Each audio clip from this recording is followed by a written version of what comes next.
Efésios 4. Nós vamos ler do verso 1 até o verso de número 6.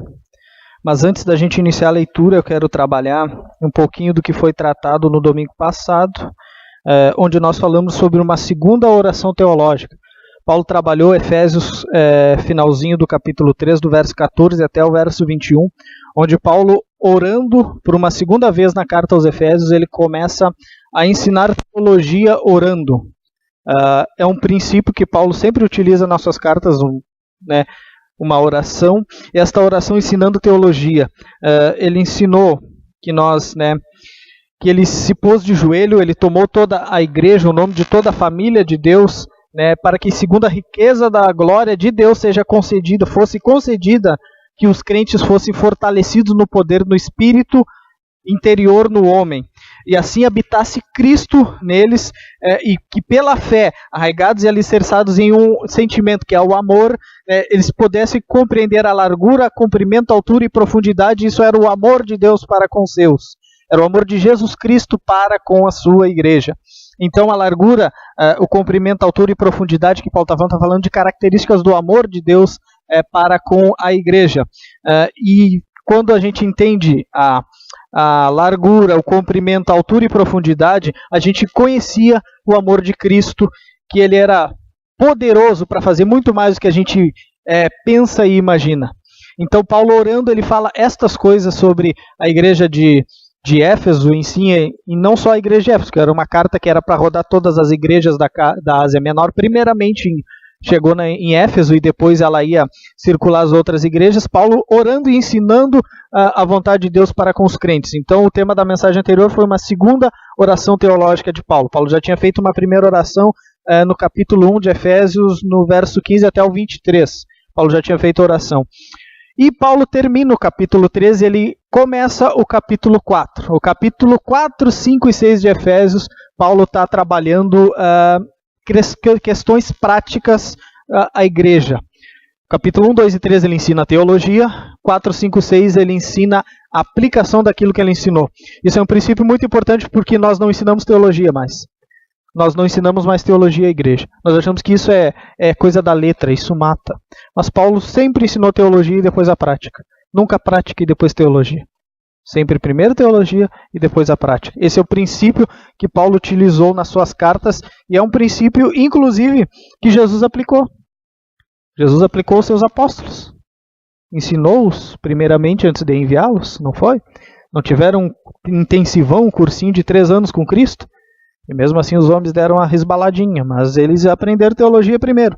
Então nós vamos ler o capítulo 4, do verso 1 até o 6 hoje. O tema da mensagem é a unidade da verdadeira igreja de Cristo. A unidade da verdadeira igreja de Cristo. A gente vai ver características de uma verdadeira igreja e o principal, vamos dizer assim, a principal característica é a unidade. Amém? Mas antes disso vamos orar. Pai, estamos orando, Pai, pedindo a iluminação do Teu Santo Espírito, para que nessa manhã, Pai, nós possamos entender, Pai, ouvir e aplicar essa palavra, Pai, não somente em nossos corações, mas em nossa vida. Pai, nós oramos pedindo, Pai, sabendo que Tu és, Pai, Tu és aquele que concede todas as coisas aos seus. Por isso nós pedimos entendimento, Pai, e que esta palavra venha a ser aplicada, Pai. E quando nós falharmos, Pai, Tu aplica-nos para que nós andamos todos os dias na Tua santa palavra. É isso que nós te pedimos no nome de Jesus. Amém. Efésios 4, verso 1. O texto vai dizer: Rogo-vos, pois, eu, prisioneiro no Senhor, que andeis de modo digno da vocação que fostes chamados, com toda a humildade e mansidão, com longanimidade, suportando-vos uns aos outros em amor, esforçando-vos diligentemente por preservar a unidade do Espírito no vínculo da paz. Há somente um corpo e um espírito, como também fostes chamados numa só esperança da vossa vocação. Há um só Senhor, uma só fé, um só batismo, um só Deus e Pai de todos, o qual é sobre todos e age por meio de todos e está em todos. Amém? Bom, vamos começar com o verso 1. Paulo começa: Rogo-vos, pois, prisioneiro no Senhor. Paulo começa pedindo encarecidamente e mostrando para a igreja que ele era prisioneiro no Senhor. Paulo começa rogando, orando, pedindo novamente, suplicando, outras versões vão dizer, que a igreja visse naquele exato momento a figura de Paulo. A figura de Paulo nesse momento é um homem preso em Roma. Preso, algemado em cadeias, com a pessoa do seu lado cuidando, para que ele não viesse fugir. Ele não iria fugir, mas autores vão dizer que Paulo estava literalmente colado com o centurião que cuidava ele, a fim de que ele não fugisse ou tentasse qualquer outra coisa, porque ele era um prisioneiro em Roma. Paulo está orando para a igreja e diz assim: rogo-vos, pois, eu prisioneiro no Senhor. Paulo está escrevendo preso isso. Ele está preso e escrevendo à igreja. Ele vai dizer que andeis de modo digno da vocação que fostes chamados. Note o que Paulo escreve aqui, que vós andeis de modo digno da vocação que fostes chamados. Ou seja, que os crentes deveriam se portar e agir de maneira digna da forma como eles foram chamados. Paulo está contrastando a sua prisão com a liberdade da igreja. Paulo está preso, a igreja está livre em Éfeso. Correto? Ele olha que vocês andem digno da forma, da vocação, ou seja, do chamado, vocês andem de forma digna daquilo que vocês foram chamados. Vocês estão livres? Andem dignos de serem livres em Cristo. Se vocês são escravos, estão presos aos seus senhores, enfim, estão pagando por alguma coisa que fizeram de errado, ou nem fizeram de errado e estão presos, andem também da mesma forma digna. Paulo está olhando para a igreja e diz assim, andem conforme a dignidade do evangelho na situação que vocês andam. Seja livre, seja escravo. Por quê? Porque os crentes devem aprender a se portar de modo digno. A primeira coisa que Paulo está ensinando aqui na aplicação prática é, olha, andem de forma digna. Digna do evangelho que vocês foram chamados. Não andem de forma nenhuma, de forma indigna, mesmo estando livre. Eu estou preso e estou andando de forma digna do evangelho. Estou em cadeias, estou andando de forma digna. Muitas das vezes a liberdade que nós temos hoje, nós andamos de forma indigna do que o Senhor nos chamou. Muitas das vezes nós éramos escravos do mundo e andávamos de maneira que o mundo gostava e nós éramos fiéis ao mundo que nós andávamos. Nós viemos para a igreja de Cristo Jesus, Cristo nos chama, nos liberta do poder do pecado, nos ilumina com o seu Santo Espírito, nós entendemos o Evangelho e andamos de forma indigna do que a gente foi chamado. Muitas das vezes a liberdade de lá, nós andamos livres e fazendo a dignidade do pecado. Muitas vezes Cristo nos chama para andar no seu caminho e nós andamos de forma indigna no caminho da verdade. Paulo está fazendo um paralelo. Ele está preso, a igreja está livre. Ele está dizendo, olha, andem da forma como vocês foram chamados. Andem assim, dignos do Evangelho do nosso Senhor Jesus Cristo. Paulo está preso e se porta em Cristo. Logo, os livres devem andar ainda mais em Cristo. Paulo poderia estar reclamando aqui, eu estou preso por conta de pregar o Evangelho a vocês. Ele diz isso na própria carta aos Efésios. Por que eu fui preso? Por pregar que Jesus Cristo é o Senhor. Os judeus me prenderam por causa disso. E estou aqui, estou sendo digno e fiel a Deus. Vocês estão aí livres e estão fazendo coisa errada? Entende o que Paulo está dizendo no verso 1? Paulo já começa chamando. É uma aplicação prática para a igreja. Isto muitas das vezes nós negligenciamos. Nós precisamos aprender a andar de forma digna do Evangelho. Paulo está ensinando isso. A igreja é uma aplicação prática para a igreja. Verso 2. E agora ele vai começar a trazer as características do que é um viver de modo digno do Evangelho. Primeira delas, com toda a humildade e mansidão, com longanimidade, suportando uns aos outros em amor. Está aqui uma coisa difícil.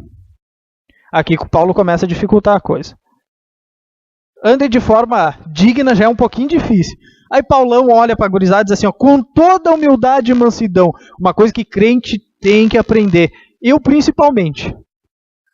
Ser humilde e ter mansidão com certas coisas é um verdadeiro, assim, é algo que dificulta muito a vida da gente. Eu olho para Paulo, por que tu escreveu isso? Mas aí eu sei que é o Espírito que inspirou Paulo a escrever isso. Ele diz, com toda a humildade e mansidão, com longanimidade. Ou seja, você tem que ser manso, humilde e longamente agindo dessa forma. Eu fico apavorado Literalmente. Porque eu tenho uma personalidade já um pouquinho forte.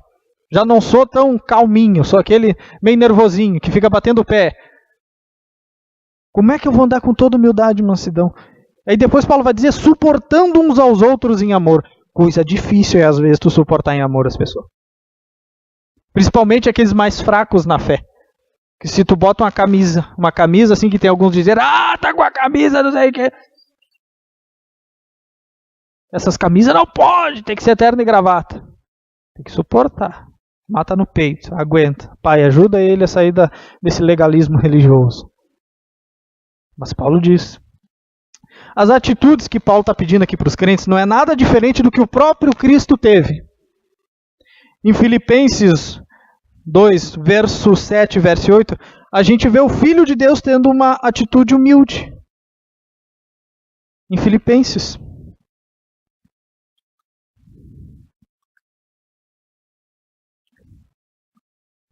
Filipenses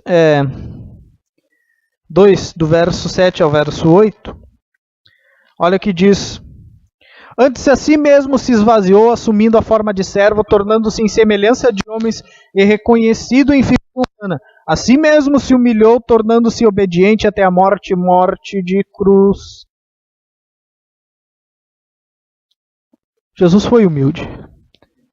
Ele não usurpou ser igual a Deus. Ele não quis ficar na glória celeste com o Pai, se tornou homem, se humilhou. Assim mesmo ele se esvaziou.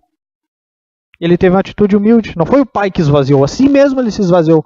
Ele disse, eu vou lá, vou fazer a tua obra. Ele se esvaziou dele. Ele se humilhou, tornando-se em forma de homem. E muitas das vezes na igreja nós queremos um tapete vermelho para nós cruzar. Nós não temos humildade. Nós achamos que por aquilo que Deus concede a nós, nós somos super especiais e nós devemos andar no tapete de ouro ou carregado nas costas, literalmente, pela igreja. Tem até um pastor, acho que é na África, que ele era tão santo que ele não podia tocar os pés no chão e ele ficava em cima dos lombos dos seus fiéis. Mas muito humilde. Ele leu Efésios capítulo 4, verso 2. E mansidão. Jesus disse que ele é manso em Mateus 11, 29. Aprendei de mim, que sou humilde e manso. Outra coisa, em 2 Pedro 3,9, nós vemos a longanimidade de Deus com os crentes. Nós vamos ver em Efésios 3,17 que Paulo orou para que os crentes tivessem amor. Então essas características aqui que Paulo está dando aos crentes, na verdade, vos digo que é algo que o próprio Filho de Deus teve. E essas características, elas estão embutidas sim no verdadeiro crente. Isso não quer dizer que o verdadeiro crente é aquele cara que fica numa redoma de santidade, que ele nunca erra, que ele nunca peca. Não, muitas das vezes Deus trabalha isso em nós. Ele está trabalhando a humildade, a mansidão, a longanimidade e o suportar em amor todas as coisas. Isso daí Deus trabalha conosco. Isso quer dizer, não quer dizer que você tem que ter obrigatoriamente 100% dessas qualidades. Deus pode estar tratando e te dando essas qualidades ao longo da tua vida cristã. Mas é interessante que nós andemos com humildade, mansidão, longanimidade, suportando uns aos outros em amor. É notório isso. É difícil? Eu sei. Eu sei bem que é difícil. Está aqui quem sabe literalmente o quanto é difícil. A parte mais difícil não é ser humilde e mansidão, é suportar uns aos outros em amor. Porque às vezes as criaturas tiram a paciência da gente. E aí suportar em amor. Em amor por quê? Amor de Cristo. Imagina se Cristo morreu por essa criatura. Cristo morreu por mim também. Como é que eu não vou suportar? Quando a gente para e começa a entender Cristo e o que Ele fez por nós, aí a gente toma essa atitude. A vontade que a gente tem literalmente é jogar uma bomba, morre aí. Mas a gente não pode. A gente tem que suportar em amor. Suportando em amor. Verso 3. Esforçando-se diligentemente por preservar a unidade do Espírito, vínculo da paz. Note que Paulo começa falando, que era para andar de forma digna, daí ele vai dizer sobre humildade, mansidão, longanimidade, e agora vai dizendo, esforçando-se diligentemente por preservar a unidade do Espírito. Imagine uma igreja que não tem, que não anda de forma digna, que foi chamada, uma igreja que não tem humildade, mansidão, longanimidade, suportando os membros entre si do corpo de Cristo em amor, como que ela vai Como que ela vai se esforçar para preservar a unidade do Espírito, vínculo da paz? Impossível. Impossível. Não tem como ter unidade no Espírito de um local que não tem essas características. É impossível. Por que aqui? Eu não consigo entender por que aqui na igreja, aqui está tudo errado, os crentes brigam, os irmãos brigam entre si. Por quê? Porque não são ensinados sobre isso aqui, meu amado. Simples assim. Como é que tu vai manter o vínculo da paz, a unidade no Espírito, se a igreja é dividida entre si? Se eles não andam lá fora de forma digna, nem aqui dentro. Se eles não têm longanimidade, se eles não têm humildade, se eles não têm mansidão, como que eles vão manter a unidade no Espírito?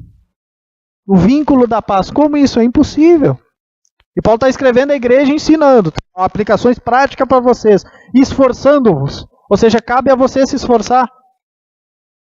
Cabe a você se esforçar. Mas eu não consigo. Ora a Deus que Ele trabalha em ti. Filipenses 2,13 diz isso.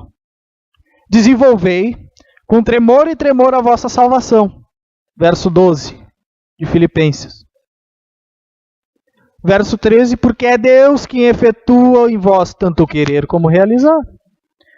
Ou seja, o verso 12 de Filipenses 2:12 diz: desenvolvei com tremor e tremor. Verso 13, porque é Deus quem efetua em vós tanto querer como realizar. Orem a Deus para que Ele trabalhe em vocês. Vocês vão fazer, movidos pelo Espírito de Deus, mas vocês vão fazer. Como é que vocês vão manter o vínculo da paz? O crente deve se esforçar em Cristo para a glória de Deus. O crente deve, isso é notório, a gente tem que anotar isso até no final da Bíblia da gente. Nós devemos nos esforçar em Cristo. Em Cristo. Não em mim, não no pastor, não nos irmãozinhos, não, é em Cristo. 2 Timóteo 2,15.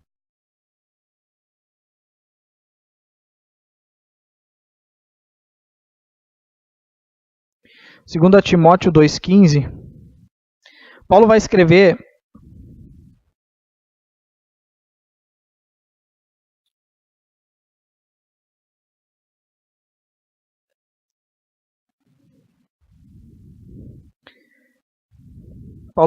o seguinte para Timóteo, tá?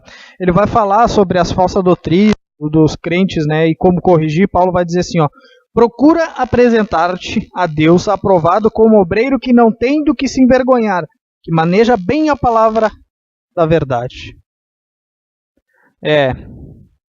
Como é que os crentes vão se esforçar? Fazendo isso aqui que Paulo está dizendo a Timóteo. Olha, procura se apresentar a Deus aprovado. Como isso? Como obreiro que não tem do que se envergonhar. Ou seja, anda de forma digna. Lembra que Paulo disse no verso 1? Andeis de forma digna. Paulo está dizendo aqui para Timóteo, obreiro do que não tem do que se envergonhar. Se tu anda de forma indigna, tu tem do que te envergonhar aí fora. O acusador vai te acusar. Os incrédulos vão te acusar. E até os irmãozinhos crentes vão. O pessoal não perdoa. Que maneja bem a palavra da verdade. Tá? É uma coisa difícil para os crentes de hoje, manejar bem a palavra da verdade. Dor de cabeça pedir para um crente ler a Escritura. Pede para ele ler para te ver. Gagueja, sente dor, dá dor até nos olhos na hora da leitura. Como é que eles vão ser crentes e preservar aquilo que Cristo, que nós recebemos como igreja de Deus, se eles não sabem manejar a palavra da verdade, se eles andam de forma indigna, se eles não têm amor um para com os outros, eles não aprenderam nada, essas criaturas ainda. Então é necessário preservar a unidade no Espírito. Paulo está falando da unidade, Paulo não está falando aqui da unidade da organização igreja, CNPJ. Não é isso. Não. Paulo está falando da organização espiritual. Ele está falando da unidade do Espírito, pelo qual todo verdadeiro crente tem. Tem unidade no Espírito. Está lá em 1 Coríntios 12:13. 1 Coríntios 12:13. É interessante que Paulo ensina as mesmas coisas às outras igrejas da época, com palavras diferentes. Olha que Paulo diz para Corinto a forma como eles deveriam, se portar no Espírito. 1 Coríntios 12:13. Pois em um só Espírito todos nós fomos batizados em um corpo, quer judeus, quer gregos, quer escravos, quer livres, e a todos nos foi dado de beber de um só Espírito. Essa é a unidade do Espírito. Ora, vocês foram batizados, né, em um só corpo, que é o corpo de Cristo. Vocês estão inseridos nesse corpo, vocês foram imersos nesse corpo que é a igreja. Quer judeus, quer gregos. Não tem nacionalidade a igreja. A igreja é composta de judeus e gentios que creem no nome de Jesus Cristo. Quer escravos, quer livres. Lembre-se que Paulo está falando aqui, falou no verso 1, né, que andeis de forma digna de que foram chamados. Ou seja, se tu é escravo, se tu é livre, né, tu anda de uma forma digna. E todos nos foi dado de beber de um só Espírito, que é o Espírito Santo de Deus, que é o selo da salvação do crente. Interessante que Paulo está dizendo, olha, isso daqui é uma unidade, isso aqui é uma igreja, vocês fazem parte de um corpo, que é a igreja, quer judeus, quer gregos, um só batismo, um só corpo, um só povo, salvo em Cristo. Abre parênteses, não anula as promessas que Deus tem para a nação de Israel, isso é outro assunto. Mas vocês andem de forma digna, quer escravos, quer livres. Paulo vai falar algo interessante também em Romanos 8:9. Algo semelhante. Paulo vai dizer uma coisa, vai ensinar uma aplicação prática à igreja de Roma. Ele diz assim, vós, porém, não andais na carne, mas no Espírito, se de fato o Espírito de Deus habita em vós. E se alguém não tem o Espírito de Cristo, esse tal não é dele. Opa!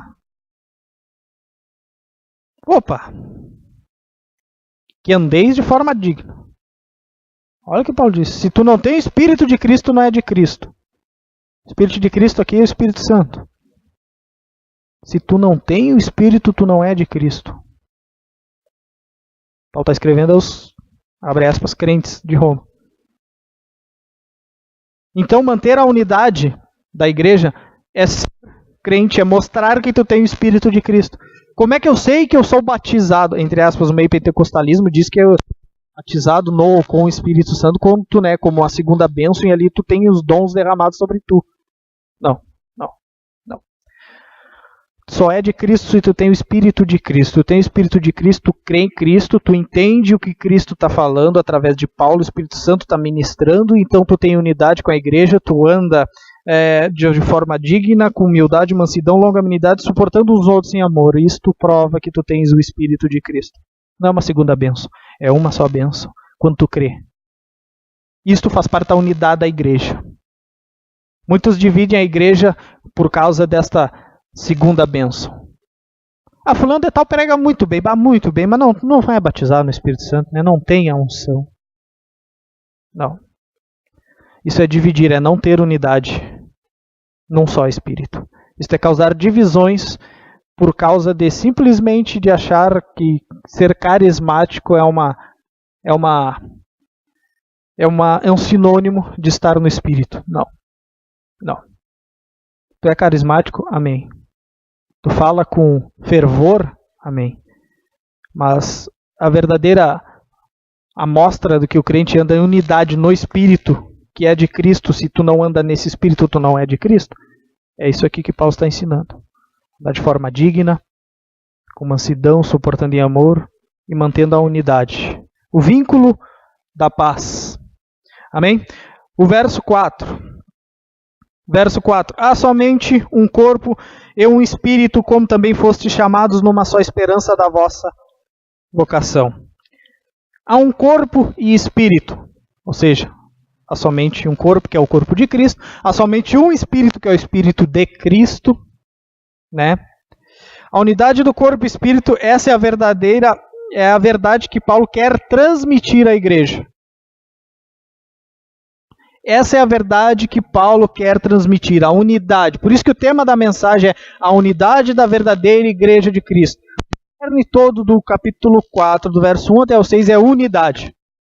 A palavra para definir esses 6 versículos, unidade em Cristo. Como a verdadeira igreja deve se portar. A unidade do corpo. Essa é a verdade que Paulo quer transmitir à igreja. Paulo também está mostrando o Deus trino da qual nós servimos. Nós cremos na Santíssima Trindade, Pai, Filho e Espírito Santo, como pessoas distintas de um único só Deus. Não é triteísmo, três deuses, não. É um único Deus em três pessoas. Como eu harmonizo isso racionalmente? Pouco me importa. Eu não quero racionalizar Deus. Não estou aqui para racionalizar Deus. Mas Deus, ele é coeso em si mesmo. Ele não é autodivisível. É uma única essência. Uma única essência, ousia, que a gente trabalha.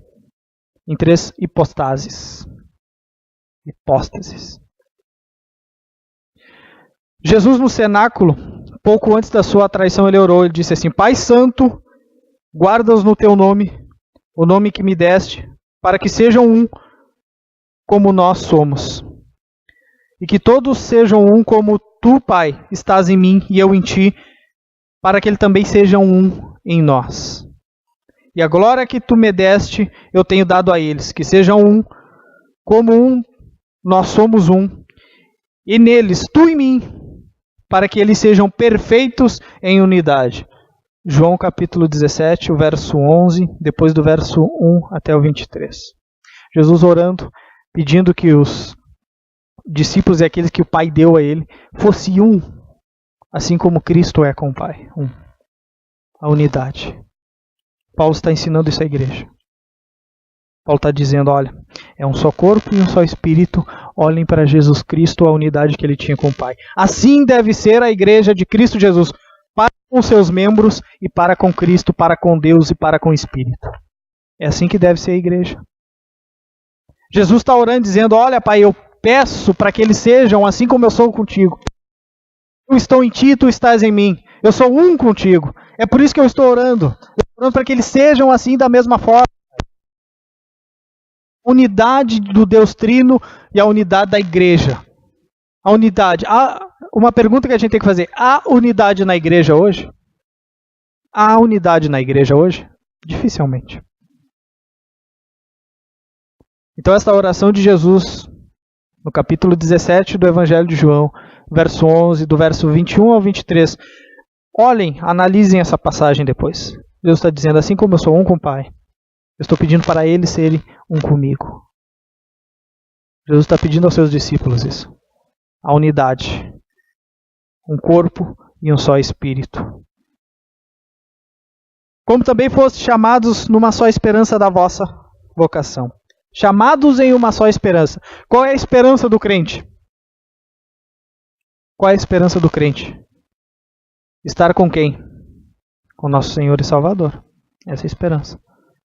Paulo em outro lugar vai dizer que melhor é estar com Cristo. Ele orou, né? Eu sei quanto é bom estar contigo, Pai. Bom seria se eu estivesse contigo, mas eu tenho umas coisinhas para fazer aqui ainda. A esperança do cristão é esse. Estar com o nosso Senhor. Ele virá nos buscar um dia. Nós iremos de encontro a Ele aos ares. Nós estaremos eternamente com Ele. A finalidade da vocação de Deus é que os eleitos é para que eles sejam salvos e vivam eternamente com Ele. O chamado é para sermos santos e irrepreensíveis diante dele. Em Efésios 1:4, Paulo já disse isso anteriormente. E para serem conformes à imagem do seu Filho.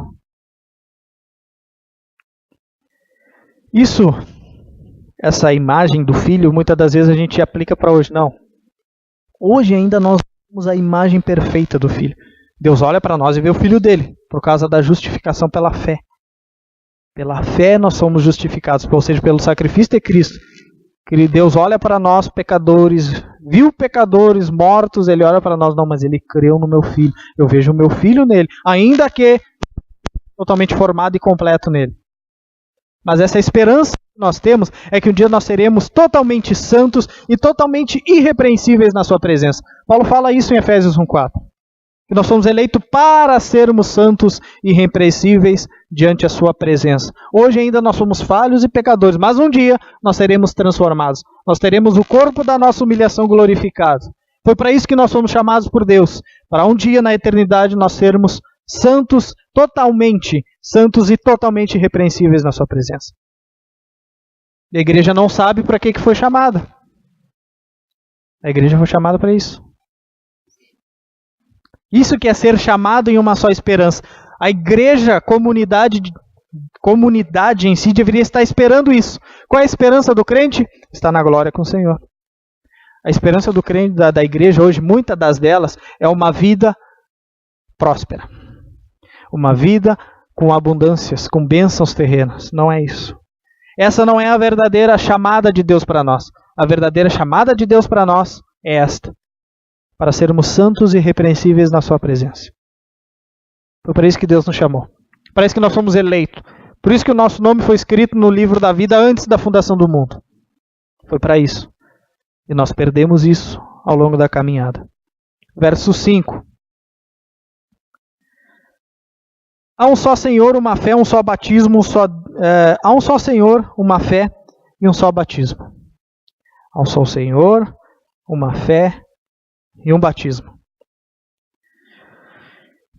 Em Atos 4:12, Atos dos Apóstolos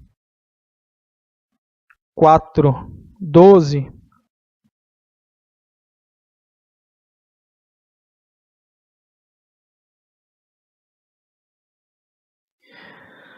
dizer que não há salvação em nenhum outro nome. Olha o que diz Atos 4:12. E não há salvação em nenhum outro, porque debaixo do céu não existe nenhum outro nome, dado entre os homens, pelo qual importa que sejamos salvos. Há um só Senhor, Kyrios. Tem uma musiquinha até que eu vi o pastor Marcos Granconato cantando, Kyrios Hagios. Há um só Senhor, Cristo Jesus. Ele é o único Senhor. E quando a palavra de Senhor é Senhor mesmo, dono de tudo. Tudo ele é dele. Tudo é dele, por ele, tudo foi criado por ele, por meio dele, sem ele nada teria sido feito. Há um só Senhor, Jesus Cristo. O Senhor não é a nossa placa denominacional, não é o pastorzinho, não são os irmãos, nada disso. Embora nós tenhamos que andar em unidade, amor, suportando os outros, mas há só um Senhor, Jesus Cristo. Tanto de judeus como de gregos, quer de reformados e pentecostais, inclusive. Há um só Senhor. Paulo vai continuar dizendo: há uma só fé. Não existem dois tipos de fé, três tipos de fé. Não existe fé reformada, fé remonstrante, fé pentecostal, fé arminiana, fé calvinista, fé luterana, não. Há uma só fé. E essa fé é em Cristo Jesus. A fé na sua obra. Não estou pregando contra a teologia, jamais. Estou pregando contra divisões por conta de teologia. Isso é um problema. E muitas vezes é um problema meu. Muitas das vezes é um problema meu. Por eu gostar muito de teologia, a gente faz certas divisões. E Deus tem me mostrado que a gente não pode. Eu não estou pregando um ecumenismo religioso aqui, não.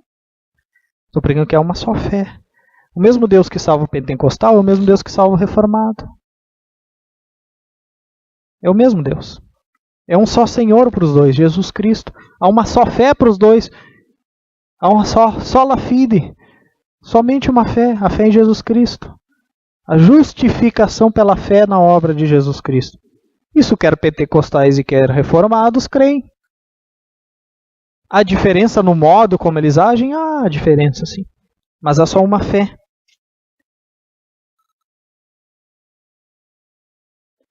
Quando Paulo fala aqui em fé, não está referindo à fé pela qual a pessoa salva, ou a fé que continua, que produz a vida correta, mas sim o corpo de doutrina revelada no Novo Testamento, que é a justificação pela fé. Ou seja, não é fé reformada, fé remonstrante, fé arminiana, não, fé luterana, batista, não. Fé em Jesus Cristo. E é importante a gente entender que não existe outro evangelho a não seja o evangelho do nosso Senhor Jesus Cristo. Paulo fala isso em Gálatas 1:18, que qualquer outro evangelho que não for o do nosso Senhor Jesus Cristo é anátema. Há um só Senhor, é só uma fé. Se é só um Senhor, é só uma fé. Não existem duas fés. Fés diferentes, não. É só uma. E um só batismo.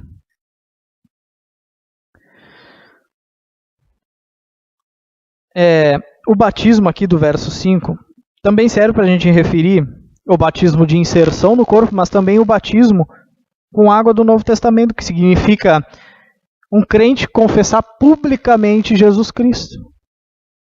Há uma coesão, há uma, vamos dizer assim, algo homogêneo que Paulo escreve aqui, falando sobre só um Senhor, uma fé e um batismo. Há só um Senhor Jesus, há só uma fé em Jesus e há só um batismo. Estar no corpo de Cristo, ser batizado em nome de Jesus Cristo, em nome do Pai, do Filho e do Espírito. Há uma unidade, que Paulo está dizendo aqui literalmente no verso 5, há somente uma unidade. Há uma unidade no senhorio de Jesus Cristo, na fé e no batismo. Isso todos os protestantes têm em si. Mas a gente briga e degladia entre si. Eu sou um que sou brigão nisso. Adoro brigar por causa de teologia e defender. Apologética comigo, corre na veia. E muitas das vezes a gente precisa entender isso. Suportar em amor é isso. Saber que o irmãozinho às vezes é um pouquinho mais limitado que nós, então ele tem certas diferenças que nós. Interessante. E às vezes eu, por gostar muito de debate, apologética, eu passo por cima disso. Estou dando meu exemplo como algo errado. E às vezes a gente não reconhece isso. Eu lendo isso em Efésios 4, eu vi, não, pera, isso aqui eu tenho que dar uma recapitulada aqui, não preciso ser tão vibrante e aprender a suportar. Essa é a unidade da igreja. Paulo vai terminar o verso dizendo, há um só Deus, em um só Deus e Pai de todos, o qual é sobre todos, age por meio de todos e está em todos. Ele está falando da igreja que está em todos. Quando a gente lê esse versículo, está em todos, a gente cai no universalismo. Está em todos. Em um sentido geral, Deus está em todos, sim, porque Deus é o comandante regente do universo, mas ele está falando da igreja. Nesse verso onde Paulo diz que há um único Deus, Pai está em todos e está sobre todos, Paulo está mostrando a soberania exaustiva de Deus sobre todas as coisas. Ou seja, tudo ocorre por meio dele, por obra dele, por causa dele, com a mão e a ação dele. Essa declaração por trás traz pontos abrangentes para o divino.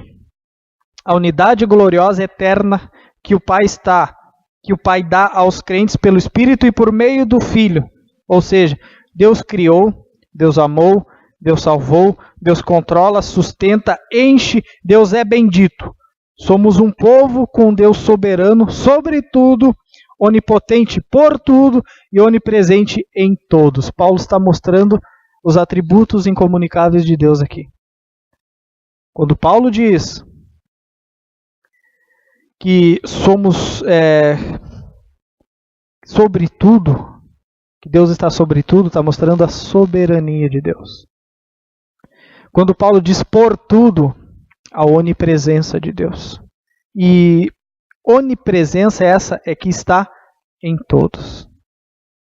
Todos da igreja. Deus está movendo exatamente nesse exato momento em nós, através do seu Espírito Santo. É como se Ele estivesse aqui. É como se o Senhor Jesus estivesse aqui nos ouvindo. É isso que é a unidade da igreja. E a igreja esqueceu isso. Nós perdemos esse contato, infelizmente. Então, eu quero tirar 3 aplicações para hoje desses 6 versos que Paulo fala aqui. A primeira aplicação delas é: devemos andar de modo digno e agirmos com bom testemunho. Verso 1.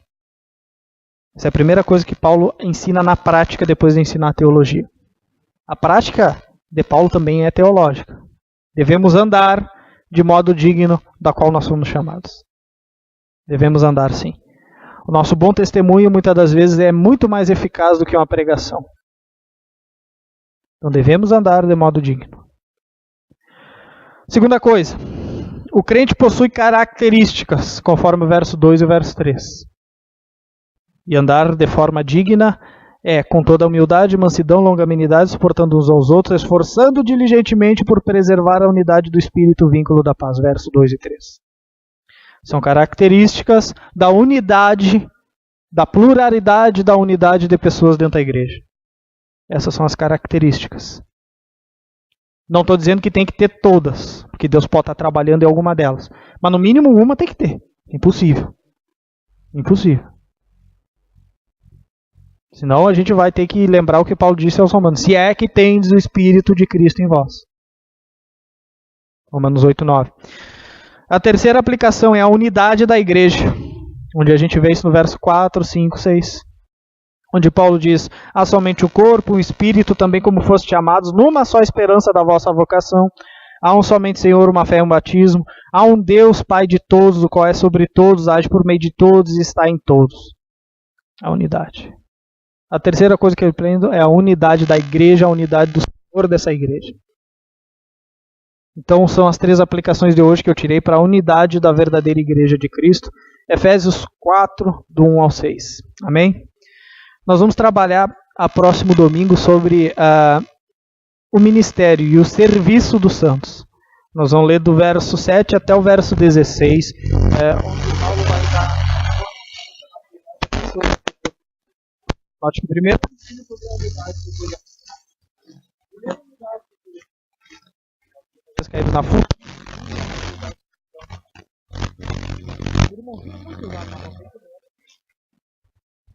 Então, Paulo, note que é um ensino gradativo, progressivo que Paulo está fazendo. Não ensina teologia, depois ensina teologia, unidade, teologia, depois a funcionalidade. A carta aos Efésios é algo primoroso para a igreja de Deus. Muito obrigado pela sua palavra, para que possa aplicar isso que dessa os nossos corações na nossa vida. Foi para isso que se moveu, Pai, nós queremos ter unidade, assim como tu é unido na tua família. Nós queremos estar em Cristo, assim como Cristo está no Pai, e o Pai está no Filho, o Pai está no Filho. Nós queremos essa unidade. Nós queremos andar em Cristo. Muitas das vezes nós iniciamos isso. Isso ajuda, nós sabemos que por nós mesmos não podemos fazer nada. Como o próprio Senhor Jesus disse, sem mim nada podeis fazer. Então, seguindo aqui, nosso Senhor e Salvador Jesus Cristo, tu nos ajude, Pai, por favor, conceda isso a nós. O Espírito nos ajude, nos guie e nos console a tua verdade da tua palavra. Em nome do Senhor Jesus,